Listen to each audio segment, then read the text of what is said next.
नमो राघव भाई। जय श्री सीताराम। जब सती जी जगत गुरु चित्रकूट पीठाधीश्वर की यह भावार्थ बोधनी के द्वारा पाठ चल रहा है, जिसे हम और आप श्रवण कर रहे हैं, जैसा भी लगे आप कमेंट बॉक्स में लिख दिया करो। सदा सुमन पल सहित सब द्रुम नव नाना जाति प्रगति सुंदर शैल पर मनिया कर बहुवात। अब तो सती जी जा कर के शैल पर्वत पर जा कर के उन्होंने जन्म ले लिया।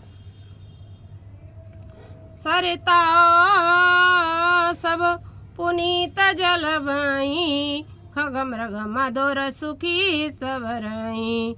सज बैर सब जीवन त्यागा गिर पर सकल कराई अनुरागा।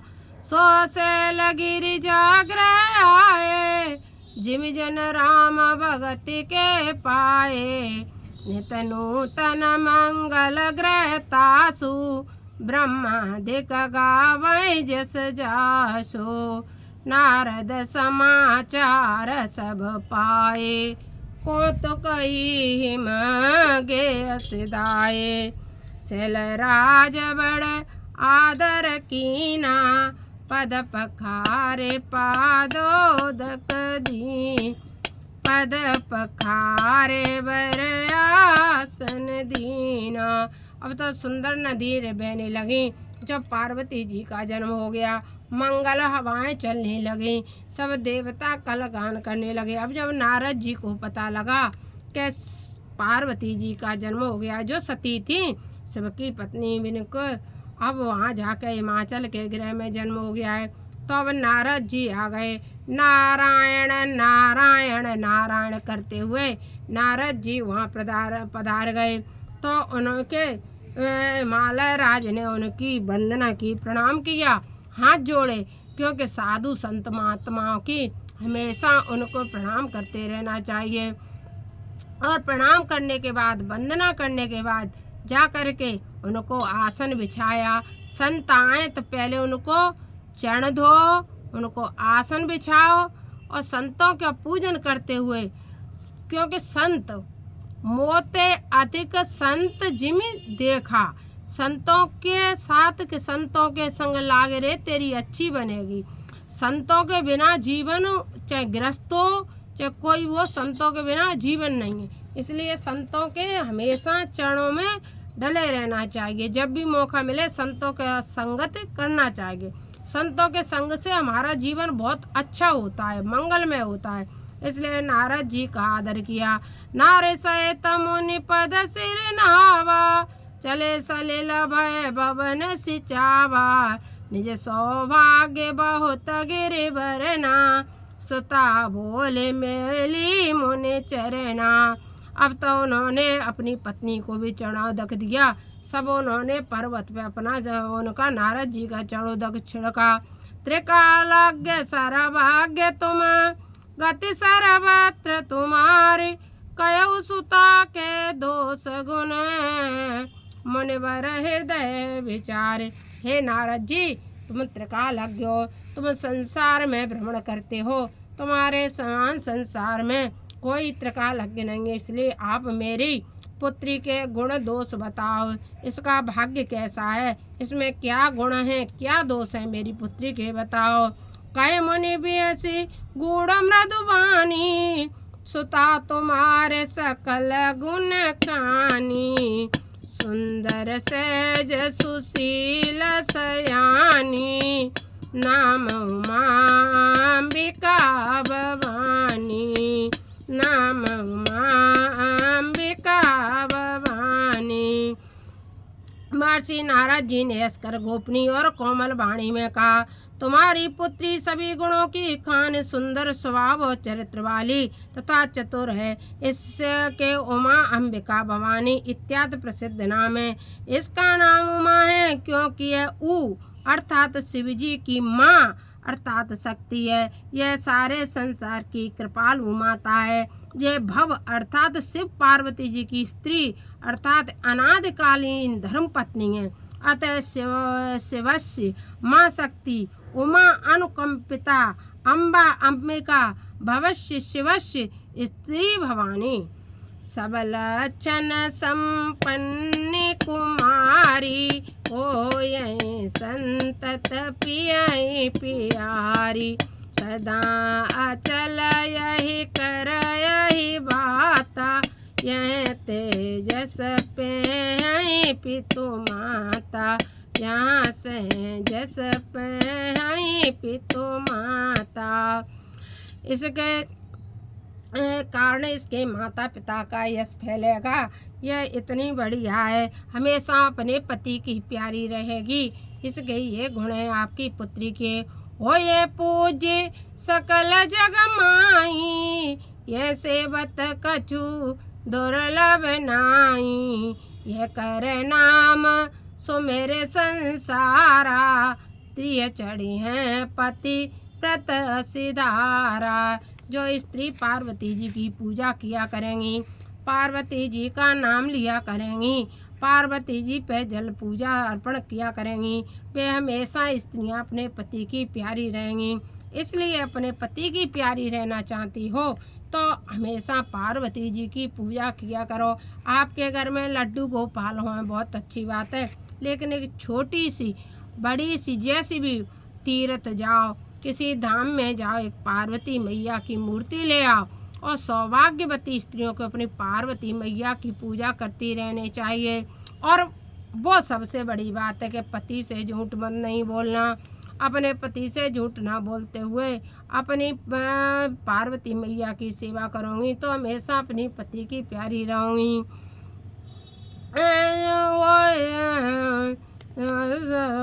पितु माता शैल सुलाचिन, हो यह पूज सकल जग माई। ये सेवत कछु दुर्लभ नाई, यह कर नाम सुमेरी संसारा। तिय चढ़िए पतिव्रत असिधारा, स्त्रियां पतिव्रता रहेंगी इनका नाम लेने से। शैल सुलक्षण सुता तुम्हारी, सुनो जय अब गुण दुई चारी। अगुण अमान मातु पितुहीना, उदासीन सब संशय छीना। जोगी जटिल काम मने, नगन मंगल वेश। अस स्वामी ये कै मिले, परिहस्त यह रेख। इसका पति कैसा होगा? हे परवरा तुम्हारी पुत्री सुलक्षण है। अब उसे सुनो जो इसके दो चार अवगुण हैं। गुणों से रहित, मान से शून्य, माता और पिता से हीन, उदासीन अर्थात सभी से तटस्थ, संपूर्ण संशयों से युक्त, क्षीण अर्थात निरंकार, प्रकृति का योगी, जटाधारी, कामनाओं से रहित, मन वाला, वस्त्रहीन, मंगल रहित, वेश वाला, इस प्रकार 12 अवगुणों से संपन्न वर से मिलेगा। इसको प्राप्त करने से वे अवगुण 24 होंगे, इसलिए 2 4 अर्थात 24 अवगुणों से युक्त वर से प्राप्त होगा। इसके हाथ में इसी प्रकार की रेखा पड़ी है। शंकर भगवान की जय। इस तरह की रेखा इसके हाथ में पड़ी हुई है। सुनि मुनि गिरा सत्य जी ध्यानी, दुख दंपति उमा हरसानी। नारद वेदन जाना, दशा एक समुझय बिलगाना। नारद जी भी इसके भेद को नहीं जानते हैं, इसका भेद न जाना, दशा एक समुझय बिलगाना। सकल सखी गिरिजा गिरि मेना, सकल सखी गिरि जाकर मेना। पुलक शरीर भले जल नैना। अब माँ थी इसलिए चिंता हो गई। किसको?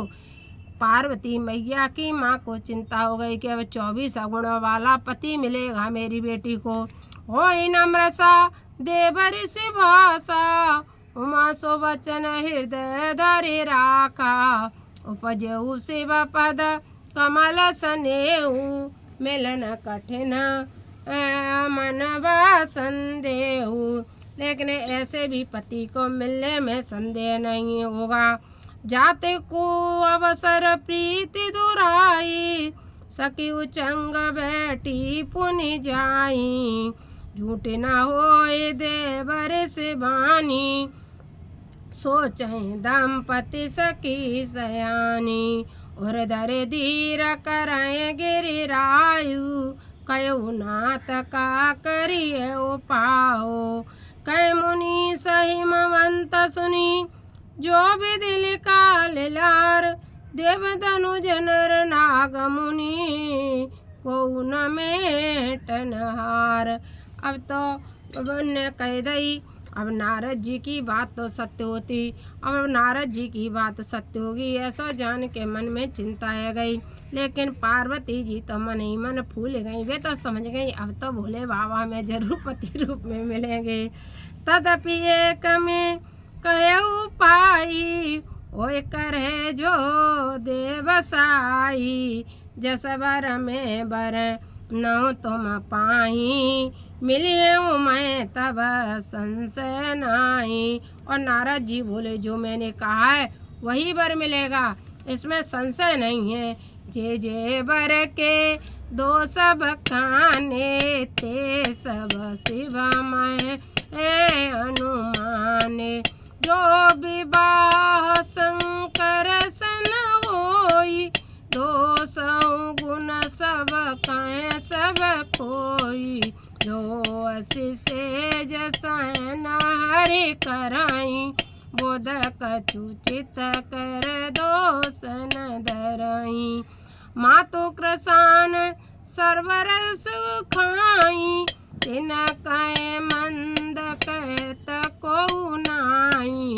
सुबह अशुभ सलिल सब बाई, सोरसरी को अनुमी अपनी तन काई। समरथ को नहीं दोष गुसाई, रवि पावक सुरसरी की नाई। समर्थवान को दोष नहीं होता है। कैसे?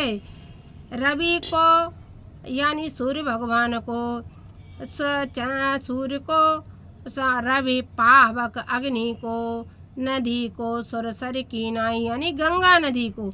गंगा को कोई दोष है क्या? चाहे नाले गिरे चाहे कुछ भी हो, गंगा गंगा रहती हैं। सूर्य भगवान कभी उन्हें छूते होते कुछ लगता है क्या? नहीं, सूर्य भगवान अवेद सा रवि को कभी दोष नहीं लगता है।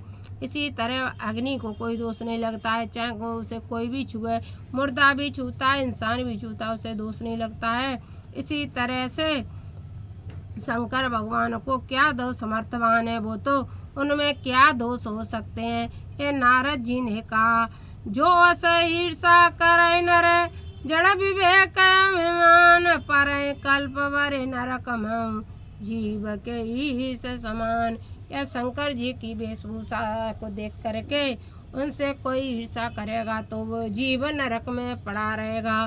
कोई कहे कि अरे राम भगवान तो बड़े अच्छे श्रृंगार में लगते हैं, बहुत सुंदर लग रहे हैं, शंकर भगवान का है ऐसे ही, तो बस समझ लो नरक की रास्ता चुन ली। दोनों के रूप निराले हैं, दोनों सुंदर हैं। नमो राघवाय। इसी तरह से आपको जैसा भी पाठ लगे आप कमेंट बॉक्स में लिख देना। नमो राघवाय। जय श्री सीताराम, जय श्री सीताराम।